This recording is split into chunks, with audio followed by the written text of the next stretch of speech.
का एक गांव माधवपुर।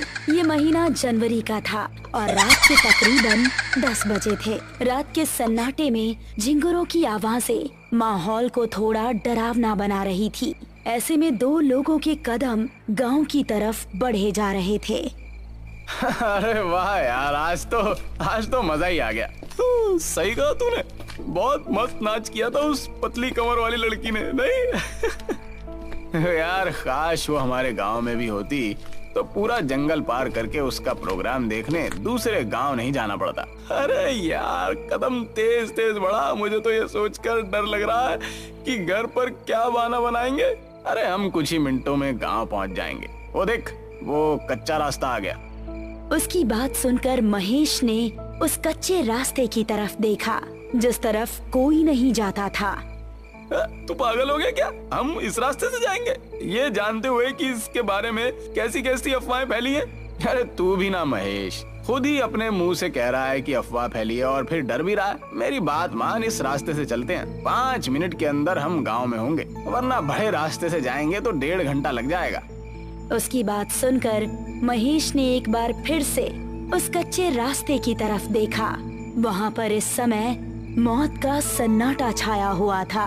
अरे चल यार, डरता क्यों है, मैं साथ हूँ ना। और उसको लेकर उस कच्चे रास्ते की तरफ बढ़ गया। दोनों अभी कुछ कदम ही चले थे कि उनको किसी के जोर जोर से सांस लेने की भयानक आवाज सुनाई दी।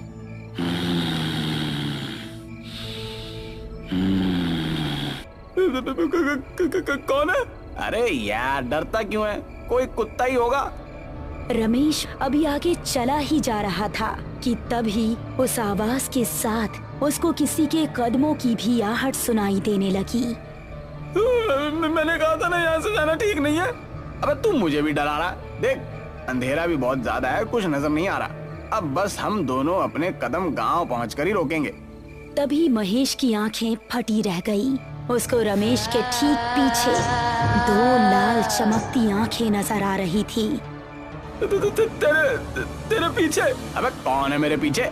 रमेश ने जैसे ही पलटकर पीछे देखा, किसी ने उसका पैर पकड़ा और उसको झाड़ियों में खींच कर ले गया। महेश, महेश बचाओ मुझे, महेश। वो बिजली की रफ्तार से रमेश की आंखों से ओझल हो गया। रमेश के डर का कोई ठिकाना नहीं रहा। वो दिल में बस खौफ लिए तेजी से गांव की तरफ दौड़ने लगा और जब तक वो गांव नहीं पहुंच गया उसने अपने कदम नहीं रोके।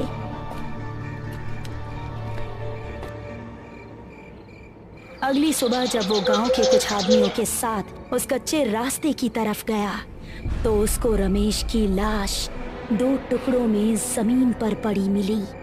रमेश! उसकी आंखों से आंसू बह रहे थे और इस तरह इस कच्चे रास्ते का खौफ माधवपुर में और ज्यादा बढ़ गया।